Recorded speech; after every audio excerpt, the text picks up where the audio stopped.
This video is sponsored by sportscases.com. Check out our latest custom designs. Use promo code JVille at checkout for 10% off your order. Link in description. What's up, everybody? JVille Sports here with my sports picks video. It is Saturday night, December the 22nd. Thank you guys so much for joining me today. This is my sports picks video, NFL edition. So I'm going to be getting to the NFL games that we have going on tomorrow here very shortly. As you can see, the Flames are behind me. That means we had an awesome day today. Our picks were on fire.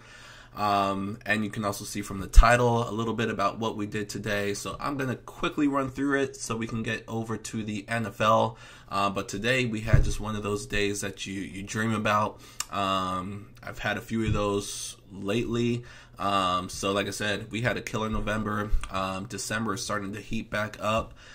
So this is what I'm talking about right here. So let's go ahead and recap really quickly what we did yesterday.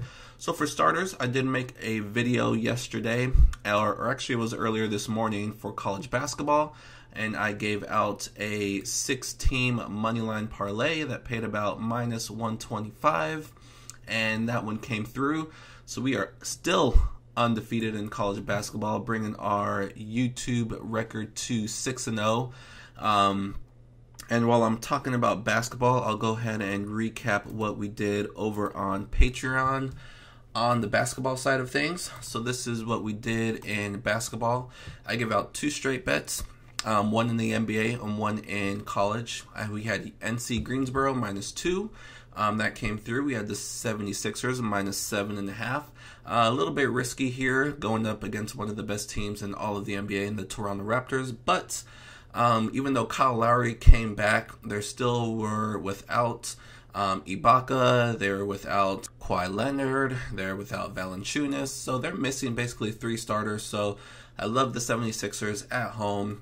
Definitely wanting to get this big win against one of the top teams in the East when they're down, and they definitely got the job done, winning by 25. So we swept the 2 straight bets that we had, and then we also had, that was a 16 money line parlay right there that I gave out on the channel. So perfect day in basketball overall. And then we'll move through what we did for football. So for football, I'll throw it up here. I have 4 bowl games today. I made a pick in each of them. I ranked them from most favorite to least favorite. Starting off with Army was my most favorite, -6. Complete blowout. They scored 70 points. Houston just did not show up. They lost their quarterback earlier towards the end of the season, so you knew they just weren't going to have the right mindset. Army, very, very good season this year, and they continued it with a nice win, -6. Troy +1. I love them against Buffalo.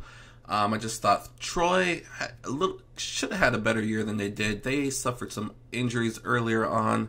Buffalo had a very, very good year, but I just thought this was the right matchup for Troy to show what they could do. +1. They had a much tougher schedule. So if you just looked at the numbers, just looked at the record, you probably would have went with Buffalo. But if you actually watch these 2 teams play, more specifically Troy, they're a very, very underrated team. So I love them +1. It was a pretty good game. Could have gone either way, but the ball bounced Troy's way a few times, and they got the victory. Wake Forest was the early game today. Love them as well, +3. So we took 2 of the underdogs, and they both won outright. And then one game that's still pending, Louisiana Tech and Hawaii. Instead of picking the side, I went with the over. Historically, there's just a lot of points scored in this game. At the time of this video, it's not going very well. It's 7-3, and it's almost halftime. So it looks like we're probably going to need overtime for that one to come through. But still, hitting 3 out of 4, I'll definitely take it. And then I picked one of the NFL games that we had today, 2 NFL games. I took the under in the first half, and I believe it was 6-3.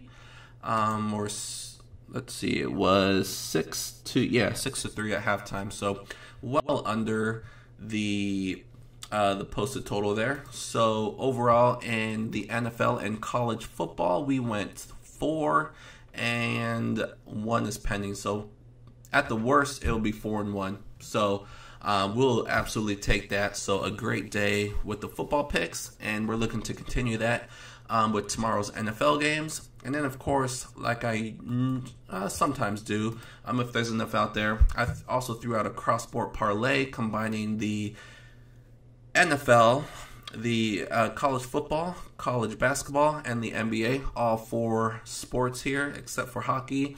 And everything obviously came through. We had Army on the money line, SMU going to college basketball, Auburn, Rutgers, Georgetown, the money line, Titans on the money line. That was a close call. Very, very, I don't want to say it was a good game. The announcers were saying it was a good game. I'd say it was more of a competitive, close game between 2 bad teams.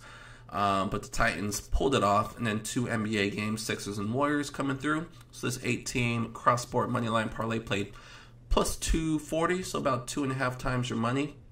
So that was also a winner. So that's why the Flames are behind me. We just had an absolutely killer day over on the Patreon page. If you don't know what I'm talking about, I'll get to my Patreon page here in a second here. But of course, that's not all we did. Let me bring up the 2 big ones. We had a 25-team parlay that I gave out on Patreon. This one paid about 10 times your money.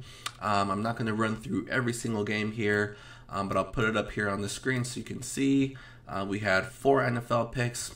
Titans and Redskins over, Titans winning, Redskins plus the points, Chargers and Ravens under, that came through. A bunch of college basketball, a couple NBA in there, actually a ton of college basketball, and it all came through. So like I said, paid 10 times your bet.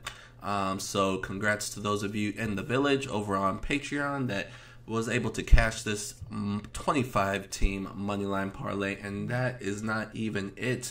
We hit a second 25-team parlay. This one paid 46, almost 47 times your bet. My only thing with this one is I wish I would have put more on it, but more of the same. Pretty much taking all sports, NFL, college football, NBA, college basketball. But in this one, I took more risk. I threw in a couple spreads that I liked. UNC Greensboro -2. I took that first half under on the Chargers and Ravens. I threw in Army, reduced it a little bit. Threw in the Sixers, reduced it a couple points. So I just put more spreads in this one, and it raised the risk up, obviously, and the payout exponentially. So 2 25-teamers in one day. Not the first time I've done this, but I'm definitely glad that I did it again, and hopefully I will do it some more because there is still much more out there. I love these 25-team parlays with college basketball. That's when they hit them most often, so it's happening again this year, so we're looking to continue that. Again, congrats to the Villagers. We had a great day today, and if you don't know what I'm talking about, I post all my picks over on Patreon every single morning. Obviously, I do all sports, NBA, college basketball, NFL, college football, hockey. I pick my spots with hockey, MLB when it comes back around, so all the major sports. Over on Patreon, this is what it looks like. This is how to get there. Patreon.com/JVille Sports. Patreon.com/JVille Sports. That's where I post all my picks, like I said, every single day. So if you're interested in more than just the free plays that I give out here on the channel, that's where you'll find them. Again, coming off just an amazing, amazing day. But we're looking to have another one today. We are not going to stop. So let's go ahead and move on to the NFL. So for those of you that are new to the channel, what I do with the NFL, I love doing teasers with the NFL. It's my favorite sport to tease. And so just kind of a fun way for me to give out a bunch of teaser plays is I just put them all together into a long shot teaser, and I throw a little bit on it and try to hit something. I'm playing with a lot of house money, so I do a lot of long shot parlays, as you can see. I don't recommend you necessarily do the long shot, but maybe if you like a couple, pluck some out, 3 or 4, and do a smaller teaser. We're only missing these usually by 1 or 2, sometimes 3.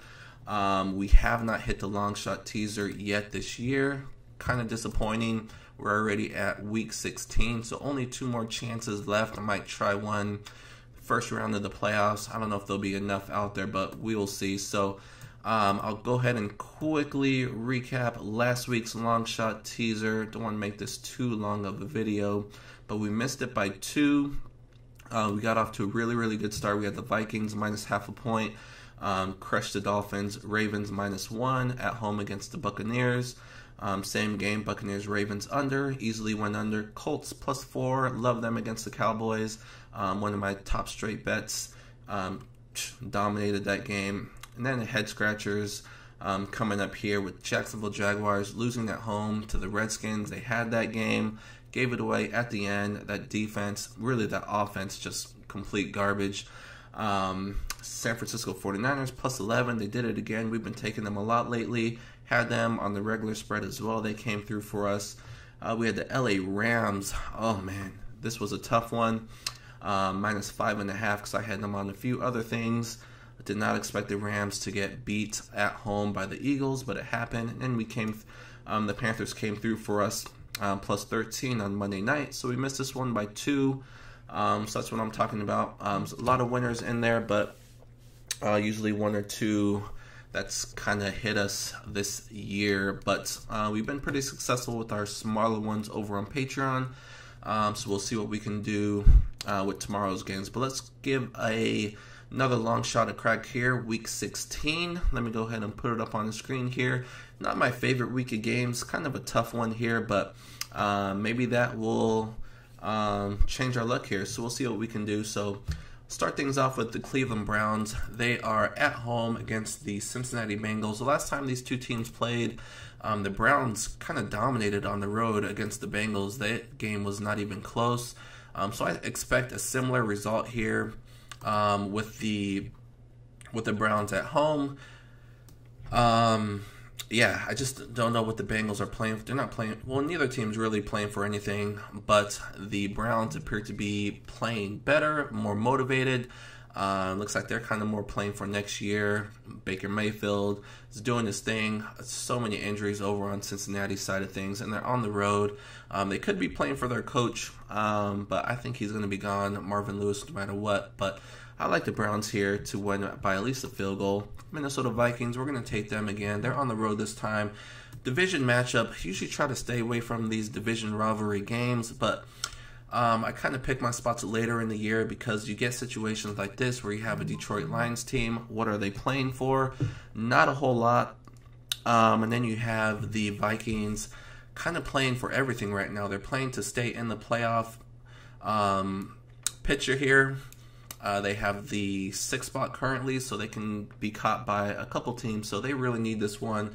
So even though they're on the road against a division rival, I still like them to take care of business here.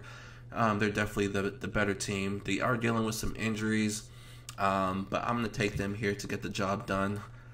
Next, we have the Colts. Colts playing very well. They're at home. We saw what they did last week against the Cowboys. I think we see more of the same here. Giants playing without Odell Beckham again, and their offense won't be able to keep up with the Colts. Their defense for the Colts is playing a lot better of late. So I don't see the Giants being able to keep up with this Colts offense that lately has just been on the tear. Pretty much every game except that Jacksonville game, the Colts offense has looked really good. We have the Patriots -6. Patriots, last time they played the Bills in Buffalo, they really struggled in that game. Buffalo had some chances late. If the ball would have bounced their way a few times, they might have been able to steal that one. Instead, Patriots got a lucky cover in that one. But I'm going to take them here. We know the news with Josh Gordon. He's not going to be playing. Probably won't be playing for the rest of this year. But the Patriots will move on. And they have enough here to at least win this game by a touchdown. They need to get their act in order. I believe they have lost 2 in a row now. So I cannot see them losing a 3rd straight game. Especially in December. It just doesn't happen with this team. So I'm going with that trend and going with the Patriots -6. Panthers +10. Riding with them again. You might be asking yourself, why am I taking the Panthers? Cam Newton is done probably for the season. So they're going with a backup quarterback who we really don't know a whole lot about. Falcons looked very good last week. But don't let that fool you. I'm a Falcons fan. They were playing against the really, really bad Cardinals team. I'm a fan of the Cardinals as well. Both these teams have had really, really down years. But the Falcons, they're playing their last home game of the year against a really, really bad team. And they got off to an early lead, and it just kind of snowballed. I don't take a whole lot of stock into that game. This Panthers team, specifically their defense, really showed a lot last week. You can kind of question their motivation here, as that last week's loss to the Saints probably knocked them out of the playoff picture, so you can kind of question their motivation here. Plus, they're playing with the backup quarterback. But having said that, it is a division game. I think they will bring it, and don't need them to win here. Just need them to keep it close at home. I think they can do it. Seahawks +9. Seahawks coming off a loss to the 49ers last week, so you know they're going to want to bounce back. They're at home, not a place where they lose that often. Chiefs coming to town. One of the reasons why I like this game is because the Chargers lost. So that puts a lot less pressure on the Chiefs in winning this game. If the Chargers would have beat the Ravens, they would have been still right there with the Chiefs, and that would have put a lot more pressure on the Chiefs needing to win this game on the road. Now I think the Chiefs can kind of relax a little bit here. Seahawks, I think, does enough to keep this game close. We have them +9. I'm expecting a close game. This is a primetime game, Sunday night game, and for whatever reason, Russell Wilson in primetime is money in the bank. So I'm expecting a close game here. Next we have the Saints against the Steelers. Kind of similar to that last game. The Chargers-Ravens game had a lot of implications. With the Ravens winning, that actually puts a lot of pressure on the Steelers. They need to win this game because the Ravens are coming up behind them, trying to steal the division. But the Saints are equally as motivated, as they were given a gift last week with the St. Louis Rams, or the LA Rams, I should say, sorry, losing that game. So the Saints are kind of in the driver's seat to get the #1 seed in the NFC, and I think that's very, very important for this team. They're a dome team. They want everybody to come to their place until the Super Bowl. So I think a lot of motivation here. Steelers coming off a very, very big win against the New England Patriots. So even though obviously they're going to be highly motivated, this is a game that they need to win. I think they're just in a tough spot. So I love the Saints here at home, +1. And last but not least, like we always do, we take the Monday night game. The Oakland Raiders playing their last game in Oakland. I think they do enough here. Broncos, they're not playing for anything. Neither team is. But I think that slight factor there with the last game in Oakland, maybe the Raiders play a little bit hard, give the fans a little show one last time. So I really don't need them to win. +10, just keep it close against this bad Broncos team. It's probably going to be running the ball a lot, eating up a lot of clock, so it should be a lower scoring game. So I like the Raiders to keep it close. That's going to be this week's long shot teaser. It's not my favorite, but I've had a lot of ones that I really, really loved, and those did not come through. So maybe this one that I don't really like too much, maybe this one will be the one that comes through. So if you like a couple of these, I would say pluck some out and kind of do a smaller one. Don't recommend doing this a bigger one, but I'm going to take a shot with it. And that's going to be this week's long shot teaser. So before I let you guys go and close out the video, like I always do, I'll give out a straight bet, one that I'm going to be putting in myself, one that I did not mention in the teaser, and it's going to be the Green Bay Packers -2.5 on the road against the New York Jets. So a couple of reasons why I like this game. One, Aaron Rodgers, he's going to be playing. He could be mailing it in right now. He could definitely take the rest of the season off. He's been banged up pretty much all year long. Nobody's going to say anything for him. Kind of mailing it in and sitting the rest. It's really on to next year is what their focus should be. But the fact that he's playing, and all the comments that I've heard from everybody on the team is that they're going to come to play. They're not going these last 2 games of the season. They're not just going to throw them away. And the Jets, very, very inconsistent team. They are coming off a tough home loss to the Houston Texans, a game that they Probably should have won. Before that, they got a victory against the Buffalo Bills. So how this team is going to bounce back after that, I don't know. I don't think it's going to be very good. I think all signs point to their coach getting fired. I don't think this team's going to be motivated to really play for Todd Bowles. So just not a whole lot for the Jets to play for here. It is their last home game. I do like that angle in certain spots. But I just have a feeling here the Packers are going to come to play. They're going to want to end their season on a good note, just from what I've been seeing, what I've been hearing. So I'm going to ride with the Packers here. They're favorites, -2.5. They're the better team. So if they come to play, I do think they get the job done here. Get some turnovers from Darnold, and it should be smooth sailing for them, even though they're on the road. So that's one of the straight bets I'm going to be going with. Kind of an ugly one there. Just kind of a lot of ugly games this week. So good luck with whatever you guys decide to do. I'm going to go ahead and wrap up this video, but I do want to thank you guys for joining me today. I don't know when my next video is going to be. Definitely going to try to get a couple out here this weekend, but we'll see. I just have to see what the schedule is for the different sports and what games are out there, and if there is enough to do a video. But if this is my last video before Christmas, Merry Christmas to all you guys. For those of you that celebrate, happy holidays. Enjoy your time off, enjoy the family, enjoy everything, and of course good luck with all your picks. Hopefully you guys have a very successful Sunday. And again, thank you guys so much for joining me each and every time I put out a video. You guys are awesome. So enjoy your guys' time, and I'll see you guys soon. Good luck.